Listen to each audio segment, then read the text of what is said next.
Queridos hermanos, pueden tomar asiento. Hoy estamos estudiando entonces Lucas capítulo 13, verso 31 al verso 35. Y quisiera que puedan acompañarme una vez más en esta lectura, ya que en el contexto que estamos viendo, recientemente Jesús estuvo hablando acerca de la puerta estrecha.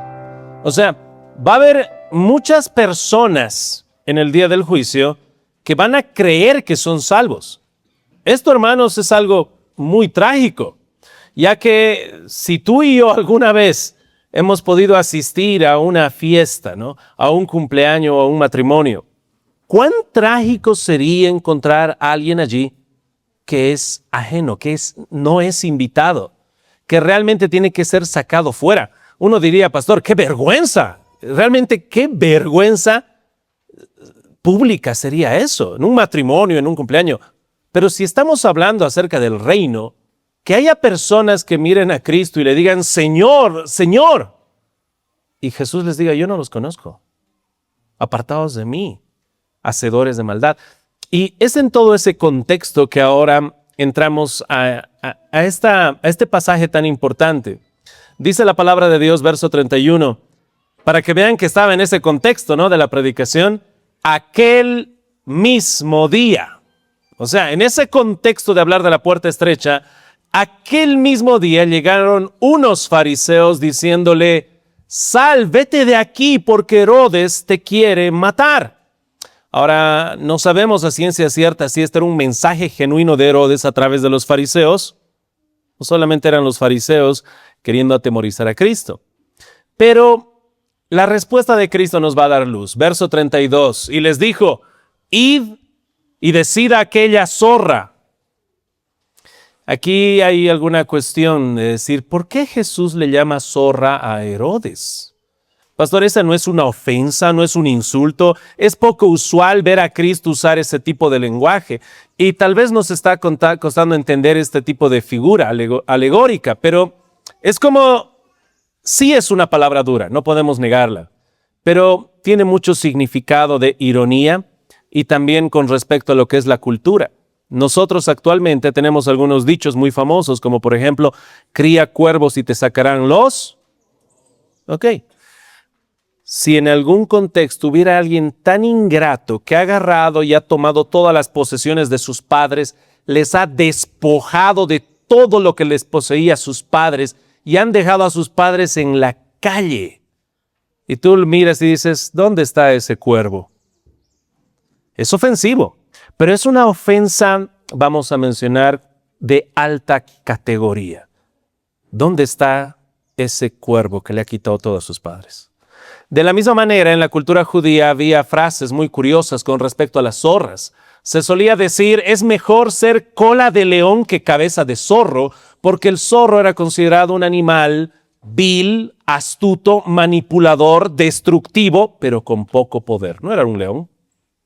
Era una zorra, destructiva, manipuladora, vil, sucio, astuto, pero con poco poder que hace gran daño. Y eso es lo que le está diciendo ahora Herodes. Herodes, mira, no tienes tanto poder como crees. En sí, Herodes ha sido muy manipulado. ¿Recuerdas que Herodes fue manipulado por quién? ¿Para matar a Juan el Bautista? ¿Por quién? Por Herodías.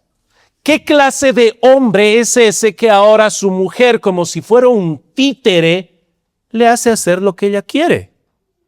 Algunos comentaristas incluso dicen que está zorra en femenino, haciendo mención de que ese hombre había perdido su virilidad. Él era un hombre manipulado por una mujer perversa. Pero dice, id y decid a aquella zorra, he aquí echo fuera demonios y hago curaciones hoy y mañana y al tercer día termino mi obra. Hermanos, aquí estamos viendo como el título del mensaje, la zorra de Roma y el león de Judá. Porque a comparación de Herodes, que no tiene poder, realmente no tiene una fuerza genuina, ahora tienes a Cristo que está diciendo cuál es su poder y su autoridad. ¿Cuál es su poder y su autoridad? Hoy hago curaciones, voy a realizar sanidades, milagros. Los cojos van a ver, los sordos van a oír, los cojos van a saltar. Y aquellos que están endemoniados, hermanos, nadie hizo esto, porque Cristo Jesús sacaba esos demonios con autoridad. Querido hermano y hermana, esto tú no lo vas a ver. Solamente es en Dios hecho carne que puedes ver esto. En sí, ha habido a través de los siglos muchos profetas que han hecho ciertas sanidades o han hecho ciertos milagros, pero nadie con la autoridad de Cristo. Eso es algo totalmente diferente. Te puedo garantizar algo, si van ahora a la clase de escuela de los niños, van a ver muchos niños y a los maestros que van a procurar tener esa autoridad. Niños, silencio. Y van a decir por ahí, Valerie, no hagas ruido, siéntate acá, ¿verdad? Pero va a haber una gran diferencia cuando su padre vaya allá y yo a mi hija le diga, Valerie, sentada. ¿Quién tiene ese tipo de autoridad de decir con esa frialdad, severidad, autoridad y amor? Siéntate ahí. Te quiero, basta. Esa es la autoridad de Cristo. ¿Quién más puede mirar y ver ahí delante de él todo lo que es la tormenta, ¿no? El mar. Y está caminando como si estuviera paseando en su patio. Y puede mirar a toda la creación y en vez de clamar, oh Señor, escucha mi clamor, calma esta tempestad. No. Simplemente la voz de Jesús, la voz de Jehová. Calla, enmudece. Y el mar, como si pusiera su cola entre sus rabos, y se hace completa paz. Eso, hermanos, realmente es la autoridad de Cristo. Y dice la palabra de Dios así, si podemos prestar atención en el texto. Ir y decid a aquella zorra, he aquí echo fuera demonios y hago curaciones hoy y mañana y al tercer día termino mi obra. Acá, hermanos, hay una mención también a su muerte, sepultura, resurrección, porque dice al tercer día termino mi obra. Terminar aquí es consumar. En sí, la misma palabra en raíz griega de tetelestai, de consumado, está aquí. Y dice, sin embargo, es necesario que hoy y mañana y pasado mañana siga mi camino, porque no es posible que un profeta muera fuera de Jerusalén. Ahí hace un uso de ironía, ¿no? O sea, yo tengo que ir todavía por este camino. Estoy ahora camino a Jerusalén, tengo que continuar mi camino. No puedo morir antes. ¿Saben por qué? Porque ¿qué profeta muere fuera de Jerusalén? Todos mueren en Jerusalén. Jerusalén es conocido por la ciudad donde ejecutan a los profetas de Dios. Así que, sí, sé que tengo que morir, pero no voy a morir por Herodes. ¿Tengo que morir dónde? En Jerusalén. Y es muy triste, hermanos, esto. Vamos a llevar después un poquito más a detalle, pero pregunta, y después les voy a volver a preguntar esto. ¿Cuál es el significado del nombre Jerusalén? Porque yo sé si les pregunto a ustedes, ¿no? ¿Qué significa tu nombre? Pastor, mi nombre significa excelentísimo líder entre el resto. Amén, hermano, qué lindo tu nombre. O tal vez hay algún hermano que aquí se llama Caleb. ¿Y qué significa el nombre Caleb? Perro. Y uno dice, ay, pastor, justo a mí me han puesto Caleb. A mí me han puesto el nombre Ángel. ¿Qué significa ángel? Mensajero, ¿verdad? Solamente que según nuestra tradición a veces el nombre ángel no es tan serio a veces, ¿no? Porque ángel tú te imaginas tal vez un dibujito de unas alitas y alguien tiernito. Pero si tú miras cada vez que un ángel se presenta delante de una persona en la palabra de Dios, ¿qué hacen las personas cuando ven un ángel? Tiemblan. Es una figura no tan tiernita, no como un bebé con alas que parece Cupido, sino más bien es una figura que impone autoridad y temor. A mí me pusieron mensajero, pero ¿qué significa Jerusalén? Ciudad de paz. ¿Te das cuenta cuán triste es eso? Está diciendo que en esa ciudad solamente ejecutan a los profetas. ¿Y qué significa su nombre? Ciudad de paz. Y es lo que menos tengo. Dice la palabra de Dios, verso 34, se repite, Jerusalén, Jerusalén, ciudad de paz, que matas a los profetas, apedreas a los que te son enviados. ¿Cuántas veces quise juntar a tus hijos como la gallina sus polluelos debajo de sus alas y no quisiste? Hermano, aquí estaba usando Jesús una figura retórica y alegórica para que tú y yo entendamos esta ternura del mensaje. ¿Jesús es muy tierno? Claro que sí. Como cuando decía, dejad a los niños venir a mí, no se lo impidáis, imponía sobre ellos las manos y oraba por ellos. Si tú podrías imaginarte, hermano, es un poco difícil, pero tienes que ver la palabra de Dios. Así ves en la misma persona la ternura de Cristo y la severidad de Cristo. ¿Qué dice el siguiente texto después de hablar de esta ternura? Esta figura de una gallina juntando a sus polluelos. Verso 35, he aquí vuestra casa os es dejada desierta. Su casa, hablando de Jerusalén, hablando del templo, hablando de la ciudad, va a quedar todo destruido. Desierta, la presencia de Dios no estará más allí. Es un juicio. Hasta que llegue el tiempo en que digas, bendito el que viene en el nombre del Señor. Aquí está haciendo referencia a su segunda venida en juicio. Así que sí, hermano, aquí estás viendo la ternura, la verdad y la severidad de Cristo. Hoy, hermanos, lo que vamos a hacer en este mensaje, que voy a procurar que no sea muy largo, es estudiar la respuesta del león de Judá, el Cordero de Dios, ante lo que es el sufrimiento. Vamos a ver cómo responde él. Así que quisiera que podamos enfocarnos en esos 3 puntos. Su respuesta ante el temor, su respuesta ante el sufrimiento en sí que va a venir y su respuesta ante el rechazo.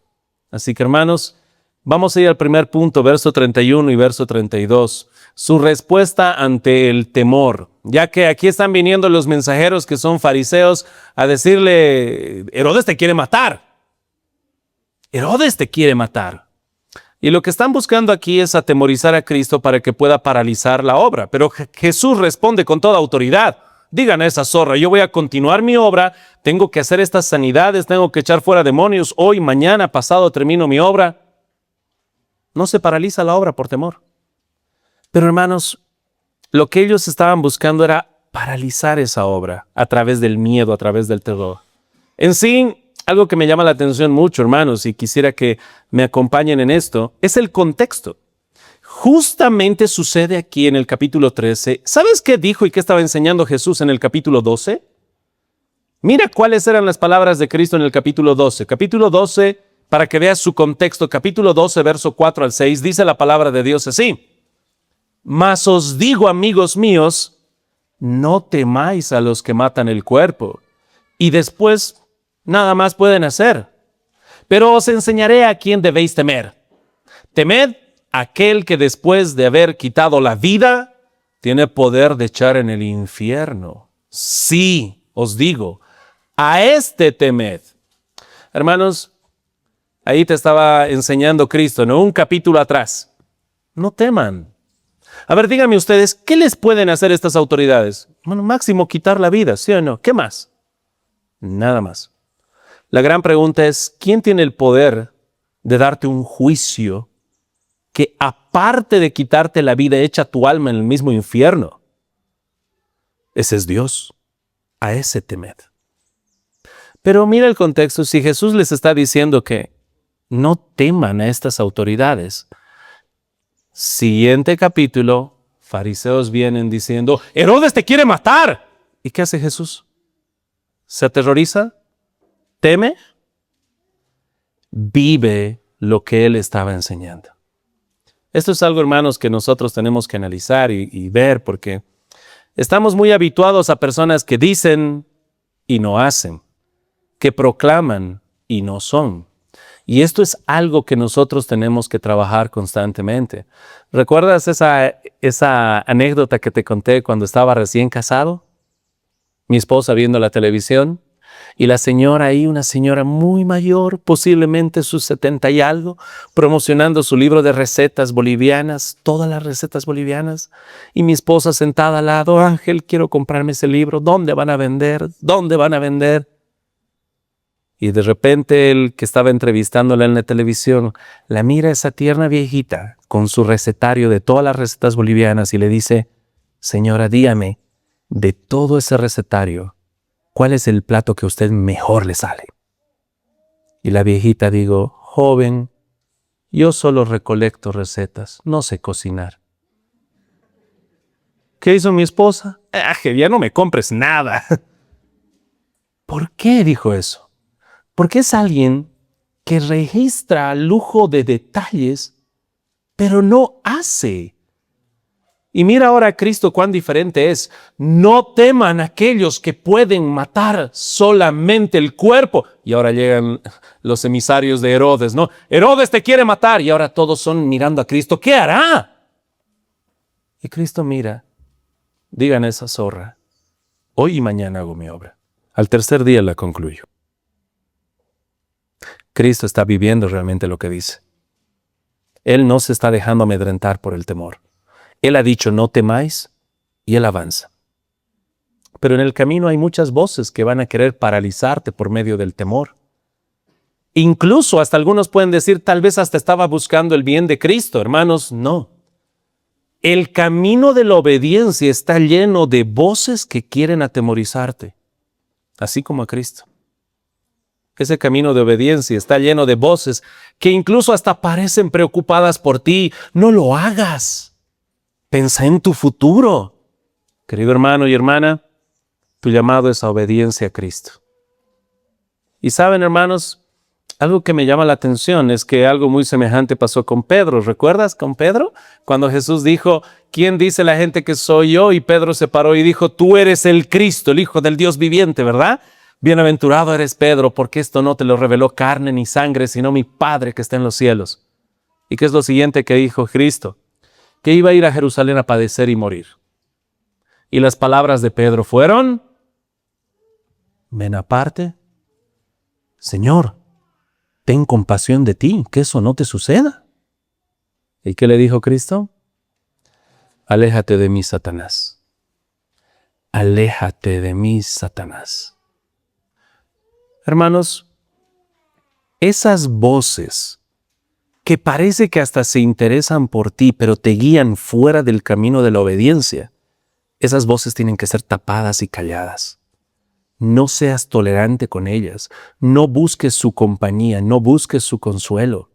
Hay un camino que tú y yo tenemos que es un camino de obediencia y no tiene que detenerse ese camino de obediencia. ¿Viste alguna vez esas obras en construcción que por alguna razón luego tienen un letrero que dice obra en? No, al revés. Obra suspendida, ¿no? Obra paralizada. Y tú dices, ¿qué habrán hecho? Querido hermano, ¿a qué te ha llamado Cristo? Pastor, a predicar el evangelio y a ser discípulos. ¿Lo estás haciendo? ¿O cuál fue la voz que escuchaste que te atemorizó para no ir a predicar el evangelio y a ser discípulos? Dios también te ha dado dones espirituales para ejercerlos en la iglesia. ¿Los estás usando? No, pastor, es que me da miedo. Obra paralizada por miedo. ¿Tú vas a poner ese letrero? ¿Vas a paralizar la obra de Dios por algún temor? Querido hermano, estamos para poder apoyarnos unos a otros. El camino cristiano es un camino de débiles que confiamos en Cristo. Por eso hemos cantado en esta última canción, no soy yo, sino es Cristo en. Hermano, si tú ves un pastor, 2 pastores, 5 pastores, puedes ver al pastor más pastor que tú amas. ¿Y sabes qué te va a decir él? No soy yo, es Cristo en mí. Y te va a mirar a la cara y te va a decir, yo soy tan débil, incluso soy más débil que vos. La razón por la cual estoy siendo usado es por la pura misericordia y el poder de Dios. Así que, hermano, no tenemos excusa. ¿Qué excusa habrá? No puedes paralizar esta obra del Señor. Y Cristo sabe muy bien eso. Por eso empieza a explicar con toda autoridad lo que va a realizar. Hermanos, no hay la excusa, tuve miedo. Y por si acaso, solamente para refrescar tu mente, en las parábolas que da Cristo, cuando empieza a pedir cuentas a sus siervos uno por uno, desde que al que se le dio más poco hasta al que se le dio más, el que lleva gran juicio es el que no hace nada porque dice, tuve miedo. No, querido hermano. He ahí el momento. Y si vas a tener miedo, disculpa que te dé esta patadita de impulso. Déjame que te dé esta pequeña patadita. Si vas a tener miedo, ten miedo. Pero ten miedo realmente a quien debes tener temor. No a los que solamente matan el cuerpo, sino a quién. A aquel que puede enviar el alma al infierno. Así que pide perdón, clama por Cristo, y que ese temor a Dios por la condenación se transforme en una salvación en ti, donde ahora estás confiado, seguro a través de la cruz de Cristo, a través de su sacrificio. Y ahora tu obediencia ya no es por temor, tu obediencia es por amor a Él. No hay un mejor motivador que ese, hermanos, porque ahora Cristo está yendo a ese camino de la cruz por amor al Padre. Hermanos, siguiente punto. ¿Cuál es su respuesta ante el sufrimiento? Porque aquí no solamente se le dice que lo quieren matar, Cristo sabe que está yendo a Jerusalén para poder ser sacrificado. Verso número 32 y 33. Ir y decir a aquella zorra: he aquí, echo fuera demonios, hago curaciones, hoy, mañana y al tercer día termino mi obra. Verso 33. Sin embargo, es necesario que hoy y mañana y pasado mañana siga mi camino, porque no es posible que un profeta muera fuera de Jerusalén. Así que, ¿qué es lo que hace Cristo? Es necesario que Él continúe esta obra y es necesario que Él vaya a Jerusalén a morir. O sea, cuando le quieren atemorizar a Cristo diciendo, ¿vas a sufrir? Lo curioso es que Cristo sabe que debe sufrir. Es algo que va a venir. Él sabe que ha venido a hacer ese sacrificio. Tiene un propósito. Conoce su propósito y la obra que está realizando. No está sorprendido por la noticia de que va a morir. Bueno, no moriré por Herodes, pero voy a morir en Jerusalén. Aquí no hay esa frase de esas falsas iglesias que dice, pare de sufrir. Aquí es, sé que voy a sufrir. Hay un propósito, tengo mi obra, tengo que consumar mi obra.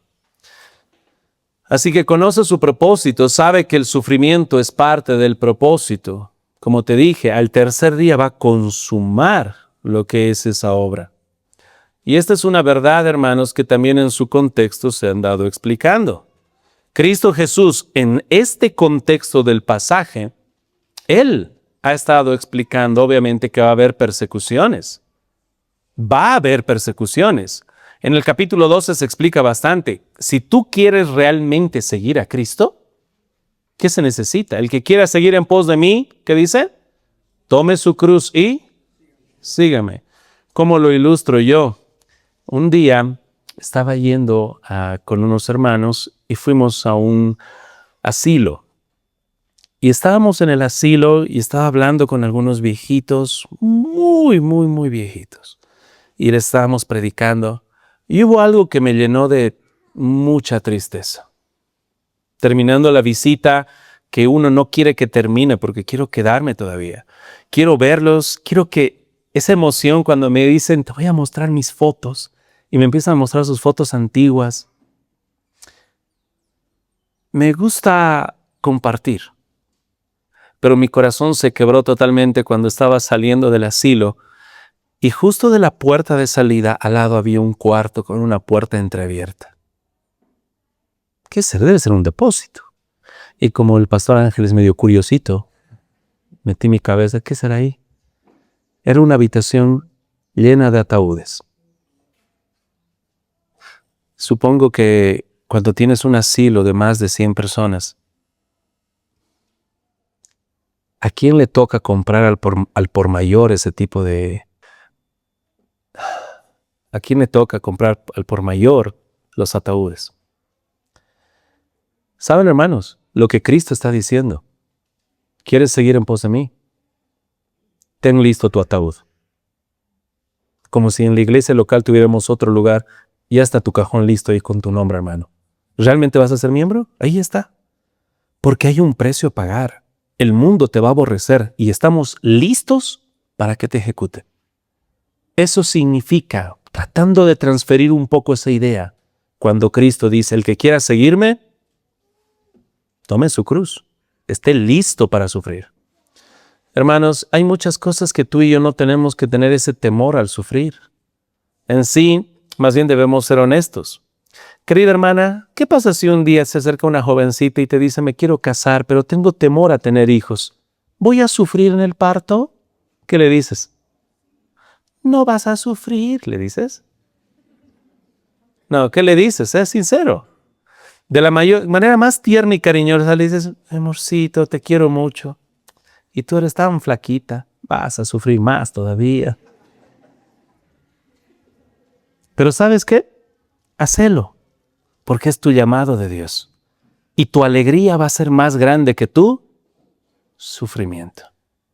Cuando hay un matrimonio, me voy a casar, pastor. ¿Será que sufriré en el matrimonio? Va a haber muchas alegrías. Va a haber muchas alegrías, pero va a haber alguien que también te va a ofender, que está al lado tuyo. Vas a sufrir. Pero con la gracia de Dios, tus alegrías serán mucho más grandes que tu sufrimiento. Tu llamado ahora, hermano, es a predicar el evangelio y a ser discípulos. ¿Amén? Vas a sufrir, quiero adelantarte eso, hermana. Vas a discipular mujeres. Varón, vas a discipular hombres que en un futuro tal vez sean aquellos que se aparten de la fe. Como dice la palabra de Dios, ¿no? Pablo hablando de Himeneo, Alejandro y Demas, que se apartaron de la fe, abandonaron a Cristo, no eran creyentes. ¿Crees que no le trajo dolor a Pablo eso? Sí, pero él tenía que avanzar. Y eso va a pasar contigo, hermano y hermana. Tu llamado es a continuar predicando el evangelio y a ser discípulos, porque es nuestro llamado. La palabra de Dios, entonces, Jesús sabe que el lugar que va tiene un lugar de vida, ¿no? ¿Qué significaba Jerusalén, hermanos? Porque no es posible que un profeta muera de Jerusalén. Jerusalén, Jerusalén, que matas a los profetas. ¿Qué significaba Jerusalén? Un poquito más fuerte, hermanos, como si un ratón estuviera corriendo y gritan. ¿Qué significa Jerusalén? Ciudad de paz. En sí es una ciudad que pone a descansar en paz a los profetas, hermano. No es una ciudad de paz. Y es curioso, ¿qué evangelio estamos estudiando ahora, hermanos? ¿Mateo? Lucas. Lucas, ¿qué libros ha escrito, hermano, en toda la Biblia? Aparte de Lucas, escribió también el libro de los Hechos. ¿Sabías una curiosidad muy interesante? Lucas, en su evangelio y en el libro de Hechos, menciona Jerusalén 90 veces. Eso es muy interesante. Comparándolo con en todo el resto del Nuevo Testamento, solo se menciona Jerusalén 50 veces. ¿Por qué tanto énfasis? Y hermano, lo que pasa es esto, que Jerusalén tiene ese nombre de vida, pero realmente hay muerte. Jerusalén tiene nombre de paz, pero realmente solamente hay conflicto en ese lugar. Y Jesús es muy claro, mientras Él está yendo allí, Él está advirtiendo esto. Él ya dice varias veces que está yendo a Jerusalén a padecer y a morir. Hermanos, mucho cuidado, más vale que no te dejes engañar. En sí, cada profeta que estaba yendo a Jerusalén a predicar sabía que estaba yendo a un lugar que era conocido por ejecutar a los profetas. Pero Jerusalén significa ciudad de paz. ¿Saben qué, hermanos? Es algo muy equivalente que me gustaría que pienses en el nombre de nuestras iglesias.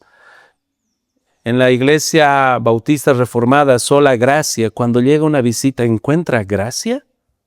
¿Sabes qué sería lo contrario si siguiéramos este perverso ejemplo?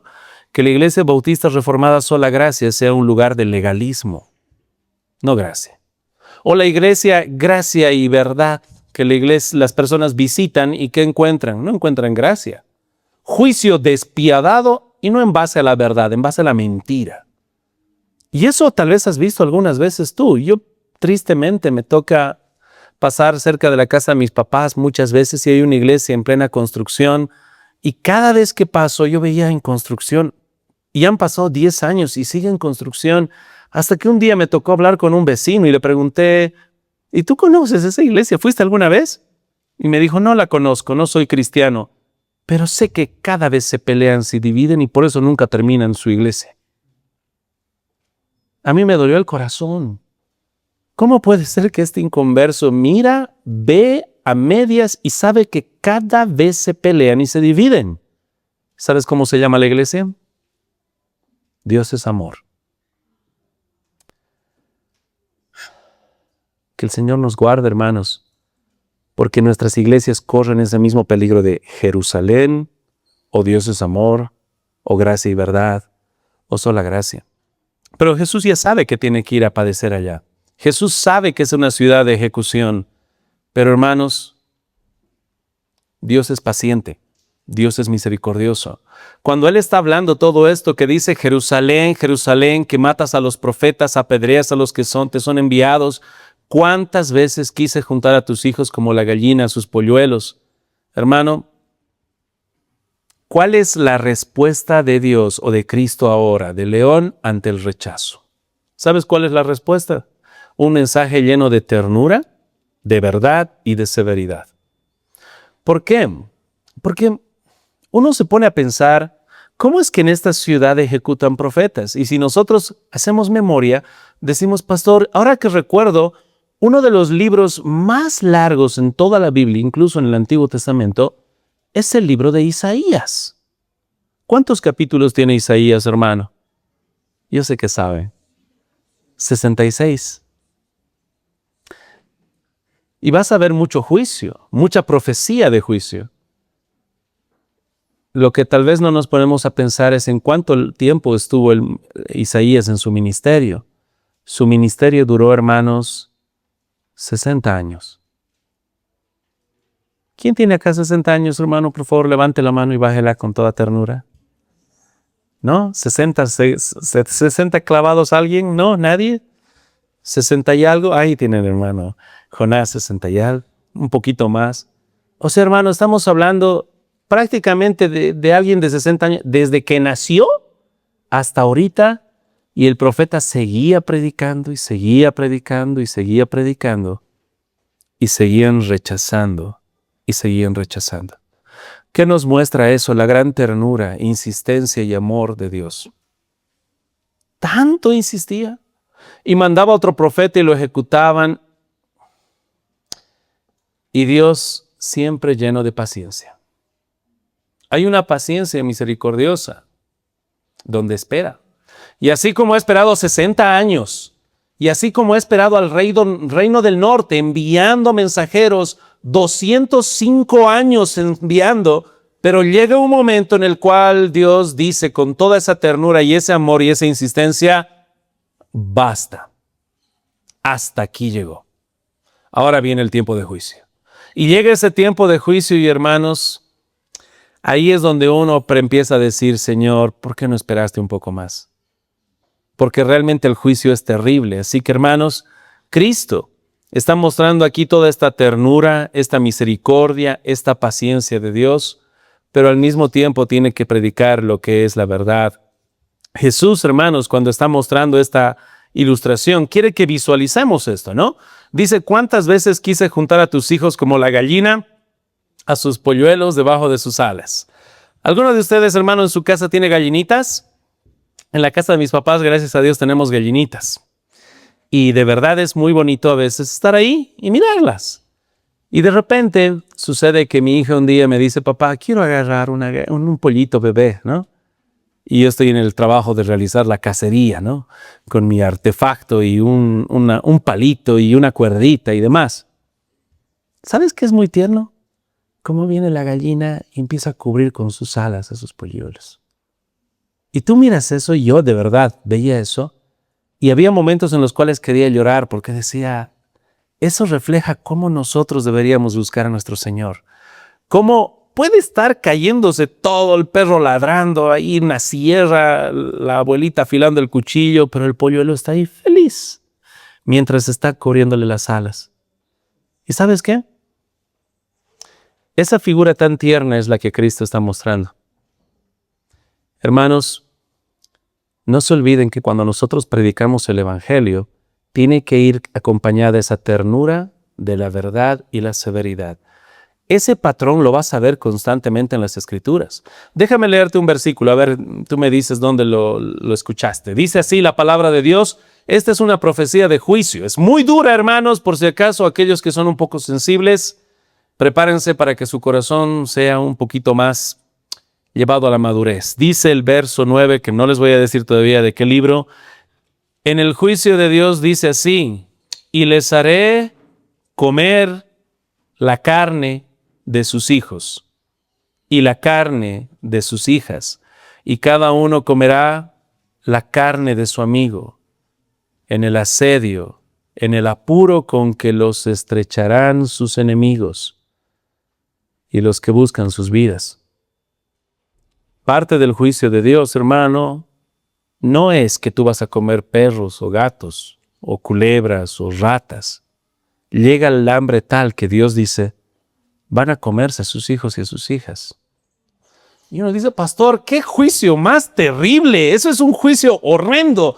Creo que en ningún lado vamos a ver ese tipo de juicio. Creo que ni en ninguna película se puede plasmar algo así. Dígame, pastor, ¿quién es ese profeta que ha dado estas palabras? Debe haber sido un profeta, no sé, ¿qué te imaginas? Un profeta que está ahí con el ceño fruncido, la barba larga, predicando a gritos, se van a tragar a sus hijos y a sus... ¿Qué te imaginas? ¿Sabes en qué libro está? Jeremías. ¿Cuál era el apodo de Jeremías? ¿Cuál era el apodo de Jeremías? El profeta llorón. ¿Qué, pastor? ¿El profeta que hace llorar a otros? No.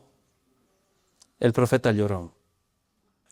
Porque realmente es un profeta con mucha ternura y lágrimas. O sea, hermanos, si tú miras a alguien enojado hablando de ira es una cosa. Pero si tú ves a alguien que realmente te ama y con lágrimas corriendo dándote el juicio, esa es la figura, hermanos, que nosotros buscamos dar. La figura de Cristo, hablando de que es esa gallina que quiere agarrar a sus polluelos y luego diciendo, vuestra casa quedará desierta. Hablando acerca de la ternura, la verdad y el juicio. Esto les he dicho, hermanos, y les voy a repetir varias veces. ¿Quién escribió el Evangelio según San Juan? Juan, pastor. ¿Quién escribió Primera de Juan? Juan, pastor. El apóstol del amor, pastor. Antes era hijo del trueno, luego se convirtió en el apóstol del amor. Y luego Dios tuvo que escribir Apocalipsis, el libro donde estamos viendo mayor juicio. Las 7 copas, las 7 trompetas, ¿no? Los 7 sellos. Ira, juicio, venganza, pisando el lagar de la ira de Dios. ¿A quién escogerá Jehová para que pueda escribir este libro de juicio terrible y absoluto? ¿Quién será aquel que va a escoger Dios para escribir este libro, hermanos? Al apóstol del amor. ¿Quién mejor que él? Porque esta severidad va acompañada de amor. Y es lo que está haciendo ahora Cristo. Está dando un mensaje lleno de ternura, verdad y severidad. Jesús quiere que visualicemos esa ternura. Declara también a su pueblo que ellos son los que rechazan y rechazan y rechazan a los mensajeros de Dios. Hermano, cuando tú estás predicando el Evangelio y haciendo discípulos y veas el rechazo en las personas, tienes que pensar bastante en misericordia, amor, insistir. ¿Cuánto te insistieron a ti? ¿Cuán paciente fue Dios contigo? Y aunque ellos terminen burlándose y mofándose ante el rechazo, tú ya tienes que tener esta figura. A futuro va a haber un juicio. Y todos aquellos que no han creído en Cristo terminarán en el lago de fuego. Así como en el contexto, muchos andarán diciendo, Señor, Señor, como los fariseos que podían conocer griego, hebreo y arameo, pero no les sirve de nada porque genuinamente no conocían al Señor. Solamente les va a servir para gritar en el infierno en griego y hebreo y arameo. Hermanos, tiene que haber ese conocimiento personal de Cristo, esa confianza genuina. Queridos hermanos, ante el rechazo, Cristo está predicando la verdad y está mostrando toda severidad. Está mostrando esta amenaza real, ¿no? A diferencia de Herodes, la zorra, que no tiene un poder genuino, Cristo sí. Y les está diciendo a los fariseos, vuestra casa quedará desierta. Y tal vez ellos no le dieron importancia hasta que Cristo vino, entró a Jerusalén, murió, pasaron 3 días, resucitó, ascendió y pasaron las décadas. Y en el año 70 toda Jerusalén fue destruida. En el mismo día de la crucifixión el velo fue rasgado de arriba para abajo, la presencia de Dios ya no estaba allí. Y hermanos, después del juicio ya era muy tarde. Todos aquellos que murieron no había más opción. De la misma manera, hermanos, en esta severidad tenemos que marcar esto. Hay una oportunidad mientras todavía estamos vivos. Mientras todavía estás aquí, cree en el Señor Jesucristo. Pero llegará un día donde no habrá más oportunidad. Solamente un lago de fuego ardiendo. Y un grito de lamento de ¿por qué no creí? ¿Por qué no creí? ¿Por qué no creí? Pero ya fue muy tarde.